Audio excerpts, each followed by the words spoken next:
Bueno, ya tengo el 100% del auditorio, ¿verdad? Entonces, empecemos clases. Bueno, entonces entramos en otro concepto que se llama energía del campo eléctrico.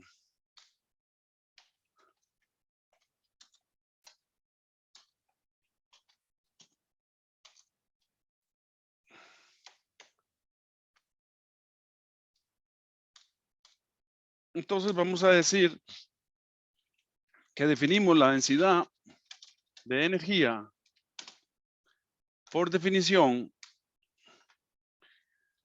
la vamos a llamar U pequeña, que va a ser por definición,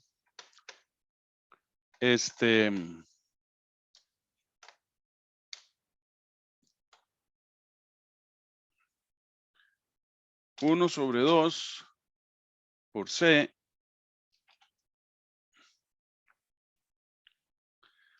Espérate para ver.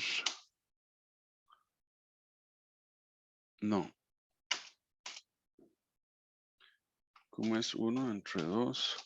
Ajá, así. C por V al cuadrado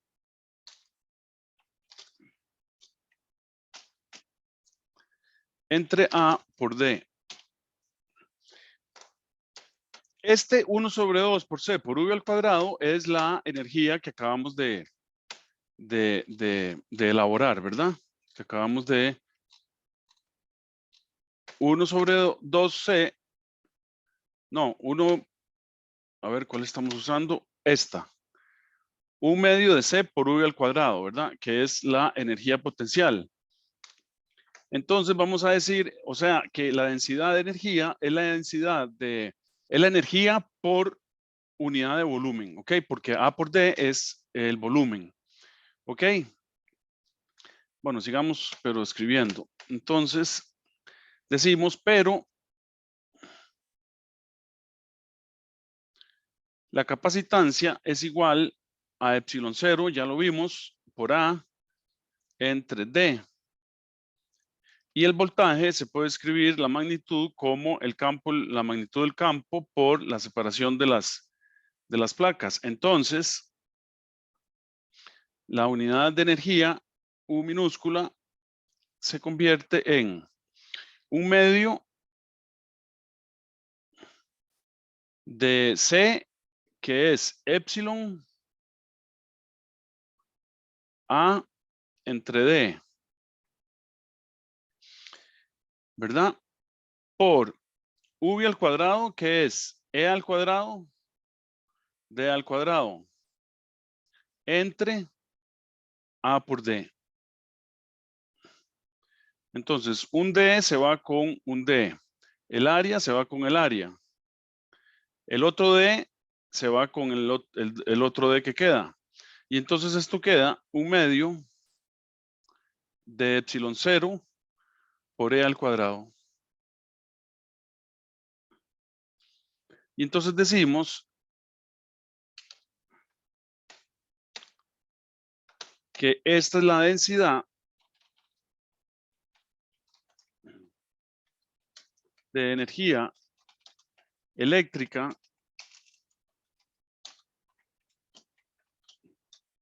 en el vacío.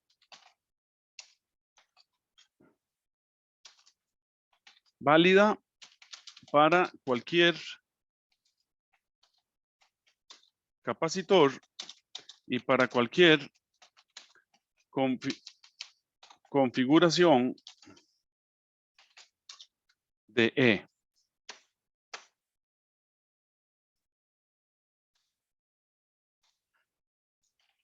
Profe, Dígame. ¿qué letra es esa, la que está allá a la izquierda del 1/2? Ahí, Esta. esa. Ajá. La U minúscula, esta. Ah, ok, ok. Es que me levanté un momento para agarrar algo y me perdí ahí. Gracias. Voy a hacerlo un poquito mejor.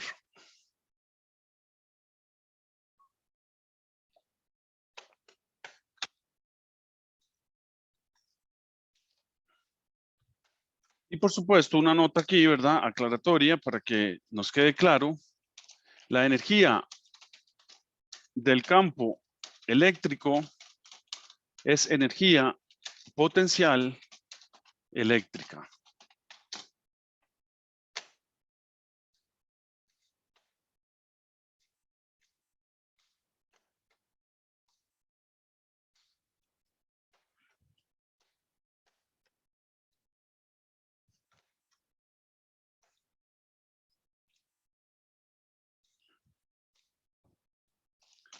Bueno, y colorín colorado, el cuento se ha acabado. Esa es la parte teórica de la capacitancia. Entonces ahora nos metemos en otro tema que es la corriente, la resistencia y la fuerza electromotriz.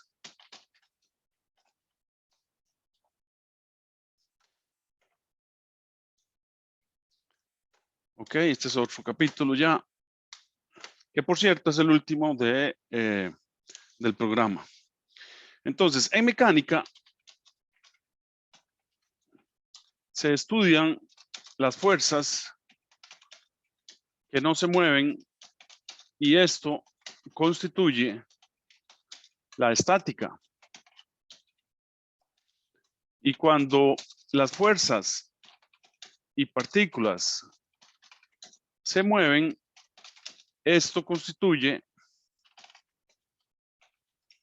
la dinámica.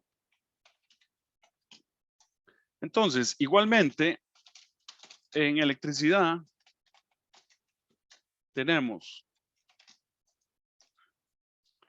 vamos a tener, ¿verdad? Cargas estáticas. Cuando no se mueven o permanecen en un objeto cargado.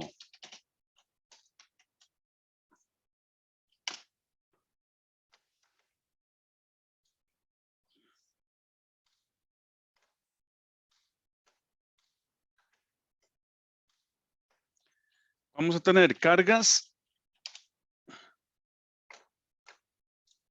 dinámicas. Esas cargas estáticas, ¿cómo que son? Por ejemplo, es como una nube que está cargada y que de repente manda un rayo a la Tierra, ¿verdad? Una esfera cargada, ¿ok? Las cargas estáticas, por ejemplo, cuando ustedes se frotan el pelo con una regla plástica, ¿verdad? Que la regla después atrae pedacitos de papel, ¿verdad? Eso quiere decir que la regla se cargó estáticamente. Entonces, las cargas dinámicas se dan cuando se producen corrientes o flujos de cargas. Y entonces viene un nuevo concepto que es la corriente eléctrica. Se define como las cargas moviéndose de una región del espacio a otra.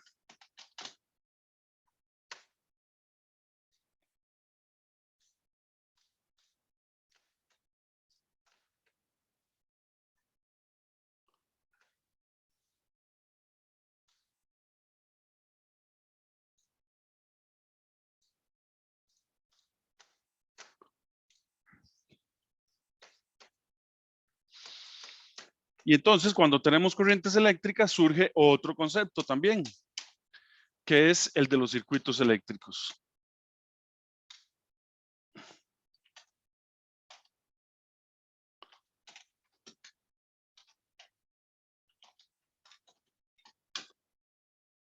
Se constituyen, decimos, se constituyen cuando se completan espirales o mallas de conductores que cierran el circuito o hacen un lazo en el que se constituye un flujo de cargas permanente.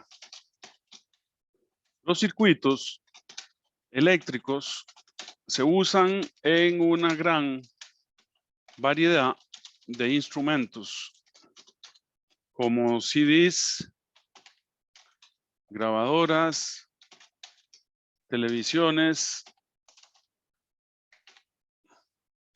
radios,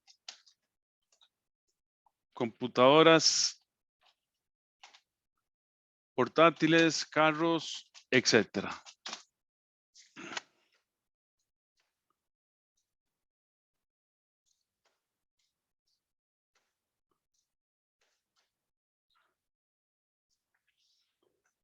Entonces vamos a tratar de entender cómo es que viaja la corriente eléctrica, ¿ok? Y vamos a desarrollar el concepto de la velocidad de deriva, que es la velocidad de la corriente eléctrica, ¿ok? Entonces vean, el concepto es muy importante. Entonces, ¿por qué se dan los circuitos eléctricos? Es la primera de las preguntas que nos tenemos que hacer. Porque de ahí uno podría tener un conductor, ¿verdad? Digamos que yo tengo un conductor, ¿verdad? Este alambrito por el que viaja mi voz, ¿verdad? Este es un conductor. Pero el conductor por sí mismo no logra establecer una corriente estable y permanente. ¿Por qué? Ya lo vamos a ver. Ahora lo que vamos a ver es la velocidad de deriva, ¿verdad? Entonces, vamos a considerar y vamos a decir, en presencia de un campo eléctrico E,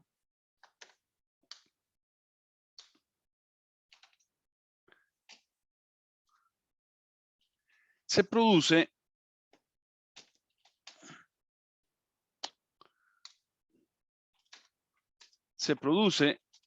una fuerza eléctrica F, ¿verdad? Ya eso lo tenemos bien claro.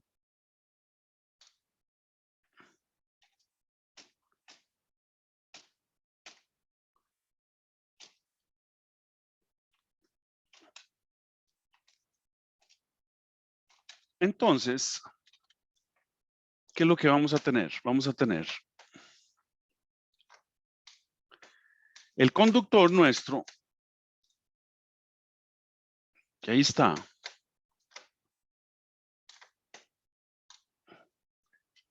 Y entonces vamos a tener si aquí tenemos un campo E hacia acá, entonces una carga negativa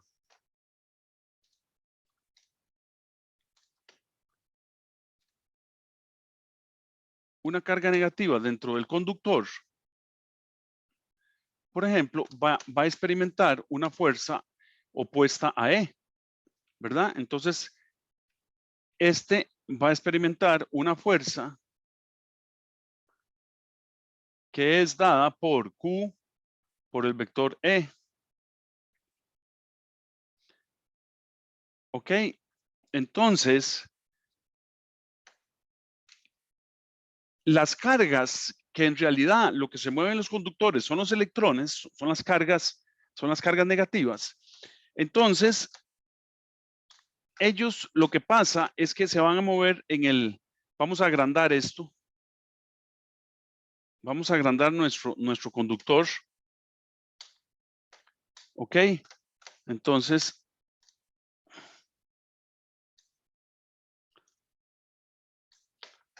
vamos a agrandar nuestro conductor. Entonces, vamos a decir que esto es una visión magnificada de esto.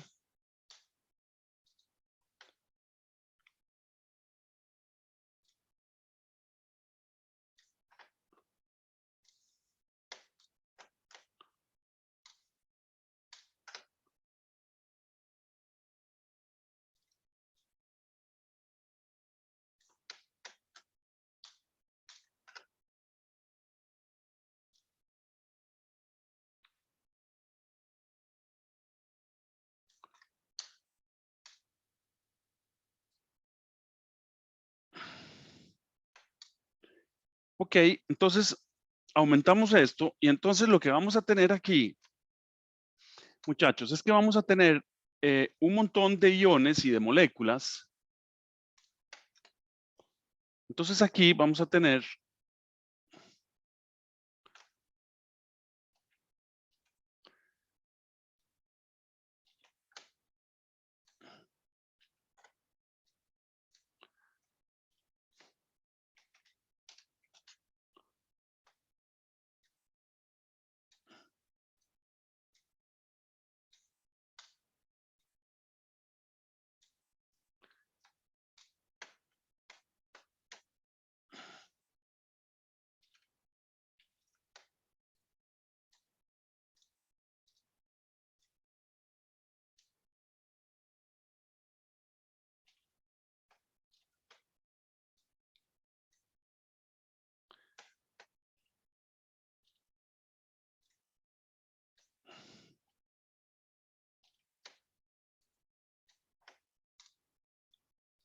en realidad esto es lo que pasa,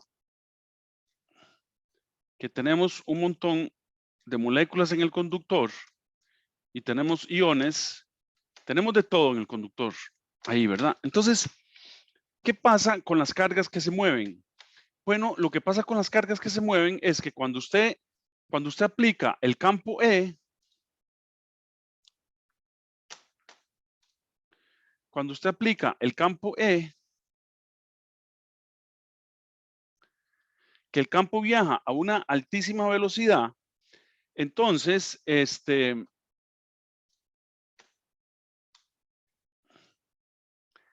las cargas se mueven y entonces, en realidad, las carguillas que son los electrones libres que están por aquí, los electrones de valencia, ¿verdad? Están aquí entre los átomos y las moléculas, los electrones libres, los de valencia. Entonces, ellos, ¿qué es lo que hacen?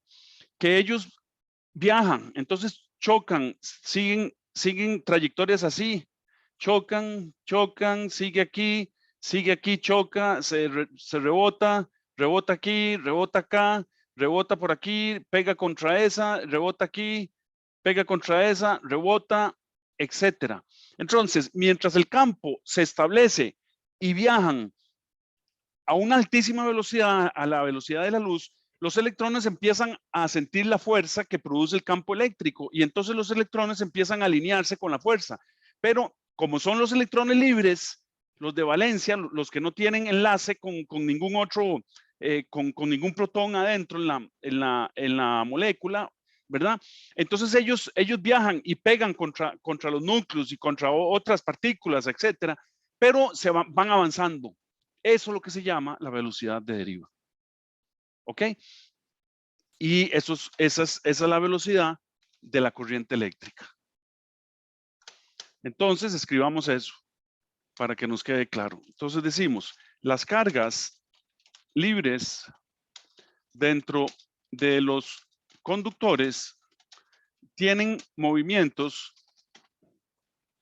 aleatorios que producen choques internos con los iones o átomos entre con los iones y entre ellas mismas.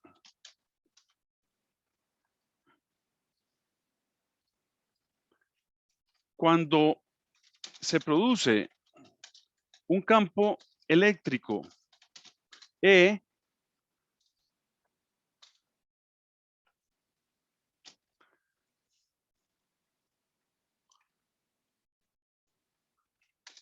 entonces las cargas tienden a alinearse en la misma dirección de la fuerza eléctrica producida por el campo eléctrico. O sea, las partículas o cargas siguen chocando aleatoriamente, pero se produce una componente en dirección de la fuerza eléctrica. Esto produce que las partículas se muevan en la dirección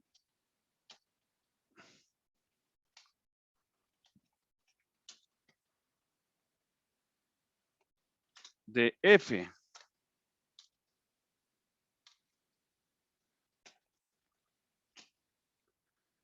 A una velocidad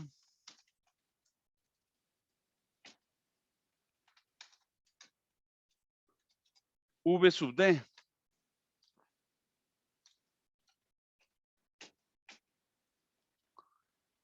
Con el nombre, no, perdón, a la que se le da el nombre de velocidad de deriva de la corriente eléctrica. En los laboratorios se han medido las velocidades del movimiento aleatorio y de la corriente eléctrica.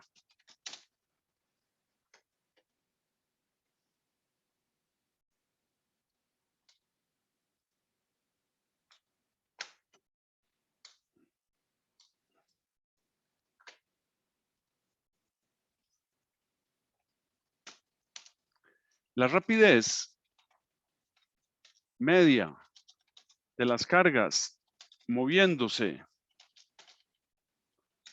aleatoriamente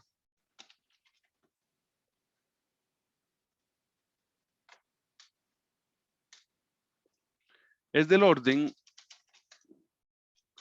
de 10 a la 6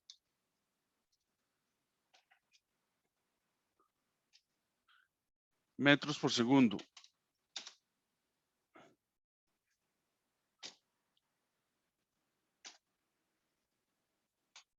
Mientras que la velocidad de deriva es del orden de 10 a la menos 4.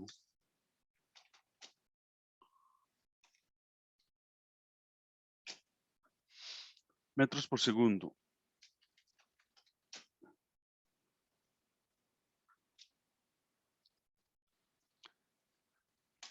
Entonces, fíjense, vean la enorme diferencia de la velocidad aleatoria, ¿verdad? La velocidad con la que ellas se están moviendo así, ¿verdad? Aleatoriamente y pegando unas con otras y con los iones, etcétera.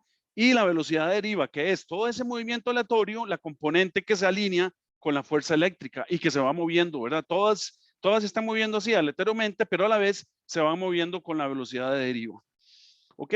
Es 10 a la menos 4, es muchísimo más pequeña que la velocidad aleatoria con la que se mueven las partículas, ¿verdad? Entonces, ya que en los laboratorios se ha medido y se ha establecido que se puede hacer una corriente eléctrica, o sea, una corriente de cargas, entonces definimos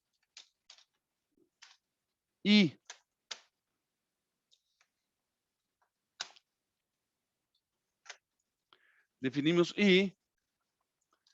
como la corriente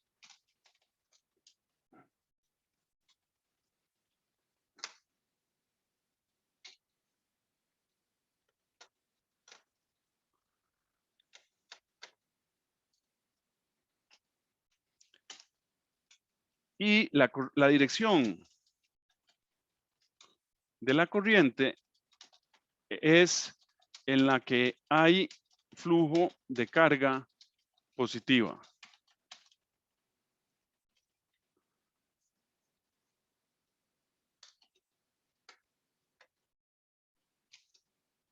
Entonces definimos I.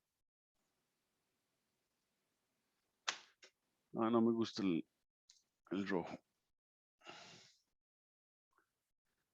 Entonces, I es por definición la variación de la carga con respecto al tiempo. Y decimos que es un escalar. Una corriente convencional es tratada como un flujo de cargas positivas, sin importar si las cargas libres en el conductor son positivas, negativas o ambas. Las unidades son un amperio es igual a un columpio entre segundo.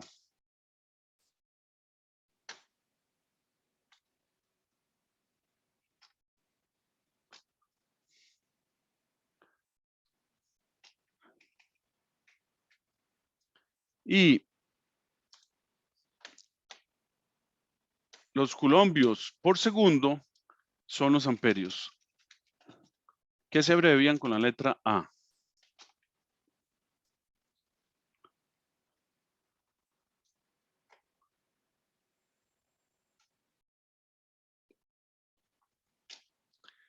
En honor a André Marie Ampère,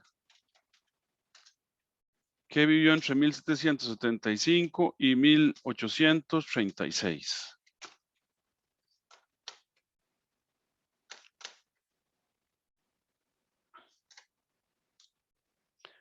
Se usan las siguientes unidades.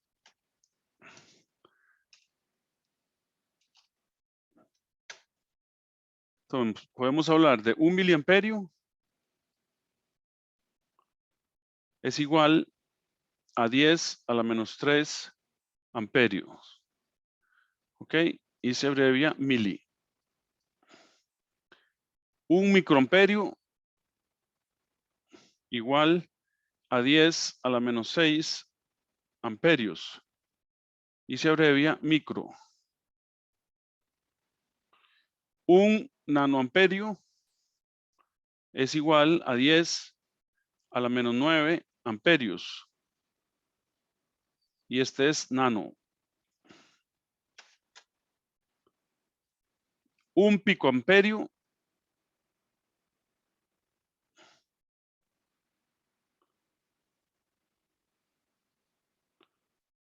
es 10 a la menos 12 amperios. Y este es pico. Para corrientes altas se usa amperios, ¿verdad? Entonces, si tenemos 1000 amperios, es un kiloamperio, ¿verdad? Si tenemos 10 a la 6 amperios, es un megaamperio. Pero en realidad no se usan tanto las corrientes altas, ¿verdad? Por supuesto, en las plantas grandes como los reactores nucleares, sí, claro que se usan, ¿verdad? Pero aquí no tenemos ninguno.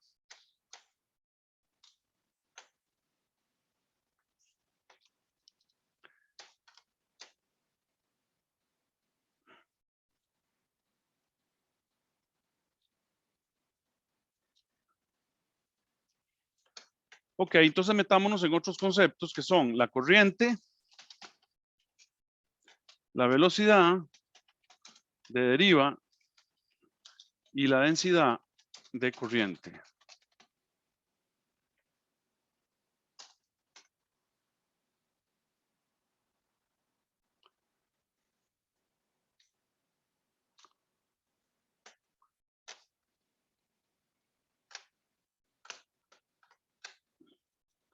Ok, entonces supongan que tenemos una batería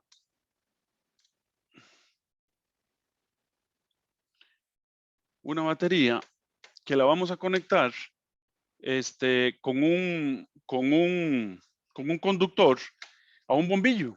Entonces, supónganse que aquí tenemos el borne, el borne positivo, ¿verdad? Y aquí tenemos el borne negativo.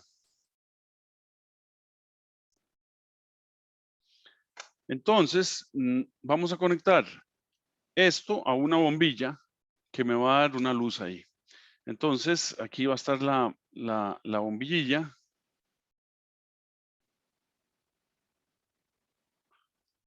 Que tiene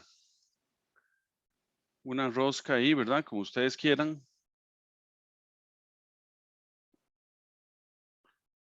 Y entonces la bombillita tiene un conector aquí. Y entonces sale un conductor por acá que pasa un filamento. Y este se pega aquí. Entonces, este se pega al centro y este se pega afuera. Entonces, los conductores vienen, los conectamos aquí y viene el cable y lo conecto aquí a este del bombillo y cierro el circuito pegando esto aquí. Entonces, esto me va a dar una luz, ¿verdad? Producto de esa corriente que voy a pasar por ahí, ¿verdad? Entonces, esto se va a encandecer y me va a dar una luz, ¿ok? Entonces, si nosotros lo que vamos a hacer ahora es agrandar esta parte del conductor. Vamos a tomar un pedacito de conductor, ¿verdad? Y lo vamos a agrandar. Igual que hicimos en esta sección, ¿verdad? Entonces ahora vamos a agrandar esto y vamos a ver qué es lo que pasa. Entonces esto lo vamos a agrandar.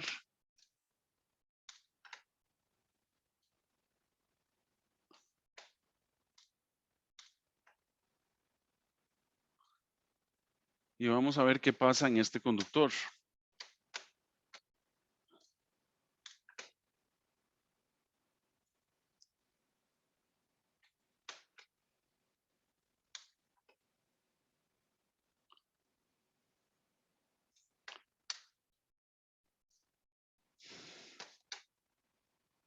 Entonces ya vimos que no importa el signo de la corriente. Lo que importa es que se da una serie de cargas ahí, digamos, que están viajando a una velocidad de deriva, ¿verdad? Y entonces vamos a analizar un cilindro de área A. Entonces vamos a tomar un cilindro de área A del conductor aquí y esa área se va a mover para acá después de un DT. Entonces, VD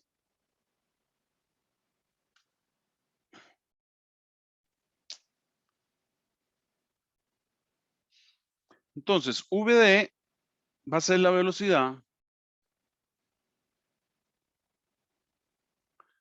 de deriva. Ok, lo que se mueve esta área aquí en un DT es, esto es un área, ¿verdad?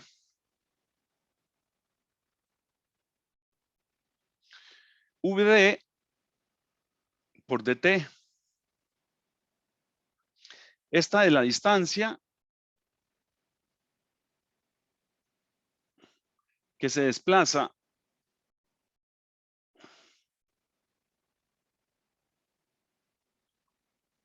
el área A en un diferencial de tiempo, ¿ok?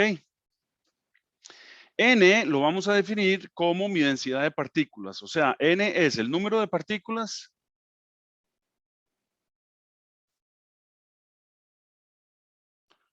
o cargas, o sea, electrones libres, ¿verdad? Por metro cúbico. Entonces, el área por la distancia que se movió, que es VD dt, es un volumen cilíndrico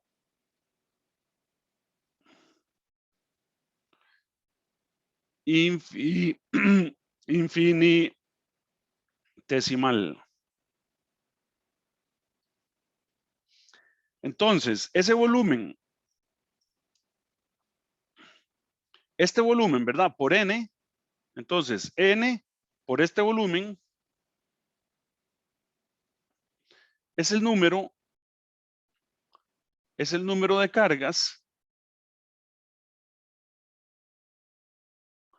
en el cilindro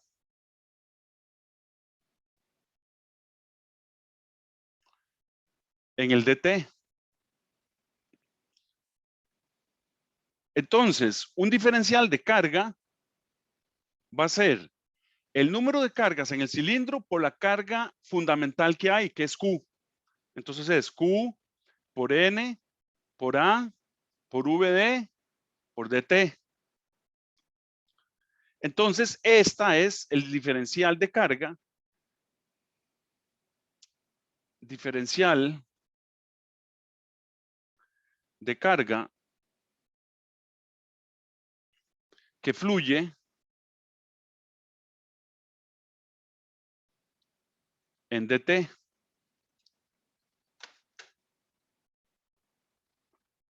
Entonces, paso el DT para el lado izquierdo, entonces me queda dQ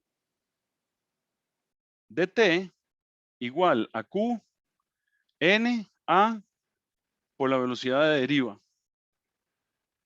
Y esto no es nada más ni nada menos que por definición la corriente. Entonces la corriente es la carga unitaria elemental que existe en la naturaleza por la densidad de cargas que hay, por el área y por la velocidad de deriva. Y entonces definimos densidad de corriente. Entonces, densidad de corriente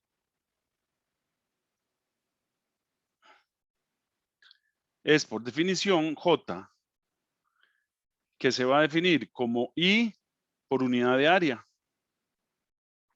Entonces es igual a Q N por la velocidad de deriva. Y las unidades son amperios sobre metro cuadrado.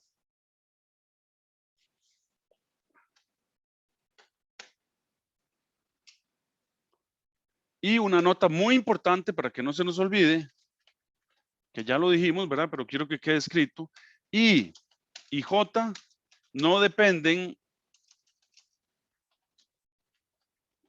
del signo de la carga Q.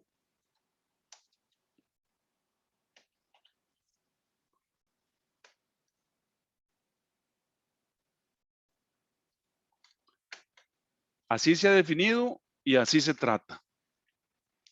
Entonces quiere decir que podemos escribir la corriente como dQ a dt, y esto es igual a N por el valor absoluto de Q por la velocidad de deriva por el área. Y J, la densidad de corriente, que es I entre el área, es igual a N por Q, valor absoluto, por velocidad de deriva.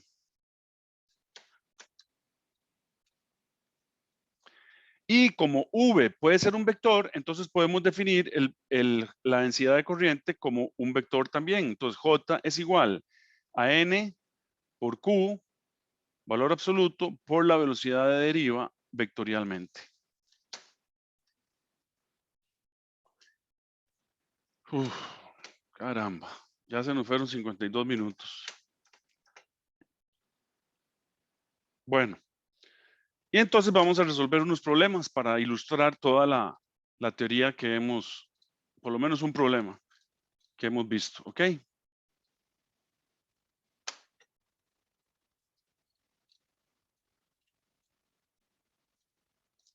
¿Alguna pregunta, muchachos?